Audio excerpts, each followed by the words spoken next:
Hello दोस्तों, एक और नए और बहुत ही खास वीडियो में आपका स्वागत है। आज हम बात करेंगे उस इंसान के बारे में जिनके नाम से ही देश में विश्वास जुड़ा है, रतन टाटा। आप जानते होंगे कि वो देश के सबसे बड़े उद्योगपतियों में से एक हैं।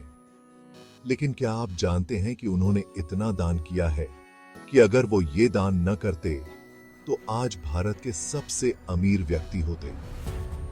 जी हां दोस्तों, रतन टाटा की दानशीलता की कहानी आपको हैरान कर देगी। अब आप सोच रहे होंगे, यार ये ध्रुव तो आज बड़े ज्ञानी बन रहे हैं। अरे दोस्तों, ज्ञानी बनने की बात नहीं है, पर जब बात हमारे देश के ऐसे महान हस्ती की हो तो दिल से इज्जत और सम्मान खुद ब खुद आ जाता है। चलिए जानने की कोशिश करते हैं कि आखिर रतन टाटा ने इतना दान क्यों किया और क्यों टाटा का मतलब ही भरोसा बन गया है। दोस्तों, आपको जानकर हैरानी होगी कि रतन टाटा अब तक अपनी कुल संपत्ति का लगभग 60 से 65% दान कर चुके हैं। यह एक ऐसा आंकड़ा है जो किसी भी व्यक्ति को चौंका सकता है। अब आप सोच रहे होंगे कि यार ये 60 से 65% कितना हुआ, यह समझना थोड़ा मुश्किल हो सकता है, लेकिन चलिए इसे थोड़ा और स्पष्ट करते हैं। तो दोस्तों, सीधे शब्दों में कहूं तो यह आंकड़ा हजारों करोड़ रुपए से भी ज्यादा है। यह एक ऐसी राशि है जो किसी के भी होश उड़ा सकती है। जी हां, आपने सही सुना, हजारों करोड़। यह एक ऐसी राशि है जो किसी भी व्यक्ति को सोचने पर मजबूर कर दे। और यह आंकड़ा न सिर्फ अद्भुत है, बल्कि मुकेश अंबानी और गौतम अडानी की कुल संपत्ति से भी कहीं ज्यादा है। यह तुलना अपने आप में ही बहुत कुछ कहती है। मतलब समझ रहे हो दोस्तों, अगर रतन टाटा चाहें तो दुनिया भर की ऐशो आराम की जिंदगी जी सकते हैं, लेकिन नहीं, उन्होंने एक अलग रास्ता चुना है। उन्होंने ये सब छोड़कर जरूरतमंदों की मदद करने का रास्ता चुना। यह एक ऐसा निर्णय है जो बहुत कम लोग ले पाते हैं। अब ये बात तो हम सब जानते हैं कि अंबानी जी और अडानी जी भी बहुत बड़े दानवीर हैं, पर रतन टाटा का ये कदम वाकई तारीफ के काबिल है। उनकी दानशीलता की कोई तुलना नहीं है।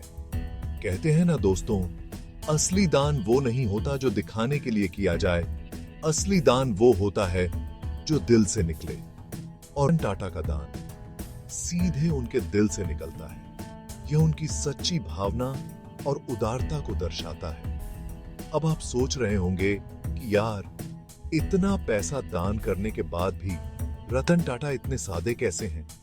यह एक सवाल है जो कई लोगों के मन में आता है। यही तो खासियत है दोस्तों रतन टाटा की। पैसा कभी जिंदगी का मकसद नहीं रहा, बल्कि दूसरों की मदद करना, समाज के लिए कुछ करना, यही उनका उद्देश्य रहा है। यह उनकी सोच और दृष्टिकोण को दर्शाता है। और यही वजह है कि आज भी लोग उन्हें इतना सम्मान देते हैं। उनकी दानशीलता और उदारता ने उन्हें लोगों के दिलों में एक विशेष स्थान दिलाया है। रतन टाटा ने अपनी दानशीलता से यह साबित कर दिया है कि पैसा तो आता जाता रहता है, लेकिन अच्छे कामों का सिलसिला हमेशा चलता रहता है। और यही उनकी सबसे बड़ी विरासत है। दोस्तों, आपने सुना ही होगा, टाटा मतलब भरोसा। यह एक ऐसा नाम है जो हर भारतीय के दिल में बसा हुआ है। यह सिर्फ एक नारा नहीं, बल्कि इस कंपनी की पहचान है। यह पहचान सालों की मेहनत और ईमानदारी का परिणाम है। आप में से बहुत से लोग टाटा के प्रोडक्ट यूज करते होंगे, चाहे वह गाड़ी हो, चाय पत्ती हो या फिर नमक। टाटा के प्रोडक्ट्स हर घर में इस्तेमाल होते हैं। ये प्रोडक्ट्स हमारे जीवन का हिस्सा बन चुके हैं। और इन सब के पीछे एक ही वजह है, भरोसा। यह भरोसा सालों की मेहनत और ईमानदारी से कमाया गया है। टाटा कंपनी सालों से लोगों के भरोसे पर खरी उतरती आई है। यह कंपनी अपने वादों को निभाने में कभी पीछे नहीं हटी। और इस भरोसे की नींव रखी थी खुद जमशेद जी टाटा ने, जिन्होंने अपने विजन और समर्पण से इस कंपनी को खड़ा किया। और फिर आगे चलकर रतन टाटा ने इस विरासत को और मजबूत बनाया। उन्होंने कंपनी को नई ऊंचाइयों पर पहुंचाया। टाटा कंपनी सिर्फ बिजनेस नहीं करती, बल्कि समाज के लिए भी बहुत काम करती है। यह कंपनी समाज के प्रति अपनी जिम्मेदारियों को बखूबी निभाती है। शिक्षा, स्वास्थ्य, गरीबी दूर भगाना, इन सभी क्षेत्रों में टाटा ट्रस्ट अपना योगदान देता है। यह कंपनी समाज के हर वर्ग के लिए काम करती है और यही वजह है कि टाटा कंपनी सिर्फ एक कंपनी नहीं, बल्कि एक एहसास है, एक भावना है, जिससे हर भारतीय जुड़ा हुआ है। हम टाटा का नाम सुनते हैं तो हमारे मन में एक अलग ही तरह का विश्वास जागता है। यह विश्वास हमें एक दूसरे से जोड़ता है और यह विश्वास कमाया है टाटा ने अपनी मेहनत से, अपनी ईमानदारी से और अपने समाज के प्रति समर्पण से। यह कंपनी अपने हर कदम पर समाज के प्रति अपनी जिम्मेदारी निभाती है। अब बात करते हैं रतन टाटा के योगदान की। दोस्तों, रतन टाटा और टाटा ट्रस्ट ने अपने मुनाफे का बड़ा हिस्सा शिक्षा, स्वास्थ्य और गांवों के विकास के लिए खर्च किया है। उन्होंने समाज के हर वर्ग के लिए कुछ न कुछ किया है, चाहे वह शिक्षा हो, स्वास्थ्य हो या बुनियादी सुविधाएं। अब आप सोच रहे होंगे कि यार ये शिक्षा, स्वास्थ्य, गांवों का विकास, ये सब तो सरकार का काम है। तो दोस्तों, ये कहना बिल्कुल गलत है। समाज के विकास में हर किसी का योगदान महत्वपूर्ण होता है। सरकार तो अपना काम कर रही है, लेकिन क्या हम सबको अपना योगदान नहीं देना चाहिए? और रतन टाटा तो इस मामले में मिसाल है। उन्होंने दिखाया है कि कैसे एक व्यक्ति भी समाज में बड़ा बदलाव ला सकता है। उन्होंने हजारों स्कूल और कॉलेज खुलवाए हैं, जहां गरीब बच्चों को मुफ्त में पढ़ाई मिलती है।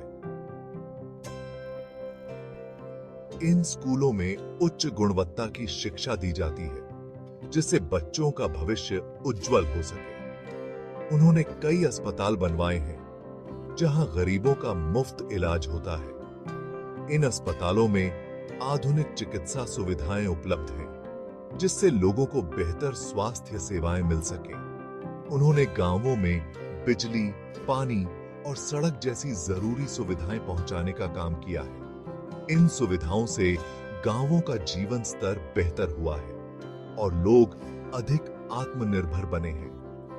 रतन टाटा का मानना है कि अगर देश को आगे बढ़ाना है, तो सबसे पहले हमें अपने लोगों को पढ़ाना लिखाना होगा और उन्हें स्वस्थ बनाना होगा। शिक्षा और स्वास्थ्य के बिना कोई भी समाज प्रगति नहीं कर सकता। और इसी सोच के साथ वे लगातार समाज के लिए काम कर रहे हैं। उनकी यह सोच और प्रयास हमें प्रेरित करते हैं कि हम भी समाज के लिए कुछ करें। उनका मानना है कि अगर हर कोई अपने हिसाब से समाज के लिए कुछ न कुछ करे, तो हमारा देश बहुत आगे बढ़ सकता है, जिम्पीटी बमहट सकता है। यह सोच ही हमारे देश को एक नई दिशा दे सकती है। तो सोचिए, अगर रतन टाटा ने इतना दान न किया होता, तो क्या वे आज एलन मस्क और जेफ बेजोस से भी अमीर होते? जवाब है हाँ। लेकिन दोस्तों, रतन टाटा के लिए पैसा कभी भी जिंदगी का मकसद नहीं रहा। उनका मकसद रहा है लोगों की मदद करना, समाज के लिए कुछ करना। और यही वजह है कि आज वे दुनिया के सबसे अमीर इंसान तो नहीं हैं, लेकिन दुनिया के सबसे सम्मानित इंसानों में से एक जरूर है। रतन टाटा ने अपनी दानशीलता से पूरी दुनिया को यह संदेश दिया है कि असली खुशी पैसे में नहीं, बल्कि दूसरों की मदद करने में है। उन्होंने ये साबित कर दिया है कि अगर आपके पास दौलत है, तो उसका इस्तेमाल सिर्फ अपने लिए नहीं, बल्कि दूसरों की भलाई के लिए भी करना चाहिए। रतन टाटा की कहानी हम सब के लिए एक प्रेरणा है। दोस्तों, अगर आपको यह वीडियो पसंद आया हो, और रतन टाटा की यह प्रेरणादायक कहानी आपको अच्छी लगी हो तो हमारे चैनल को सब्सक्राइब करना न भूलें। वीडियो को लाइक करें और इसे अपने दोस्तों के साथ शेयर भी करें ताकि रतन टाटा जैसे महान व्यक्ति की कहानियां ज्यादा से ज्यादा लोगों तक पहुंच सके। हमें कमेंट में बताएं कि अगला वीडियो आप किस विषय पर देखना चाहेंगे। क्या पता आपका बताया हुआ विषय ही हमारा अगला वीडियो बन जाए। धन्यवाद और फिर मिलते हैं एक और शानदार वीडियो के साथ। तब तक के लिए खुश रहिए, मस्त रहिए और अपने आसपास के लोगों की मदद करते रहिए।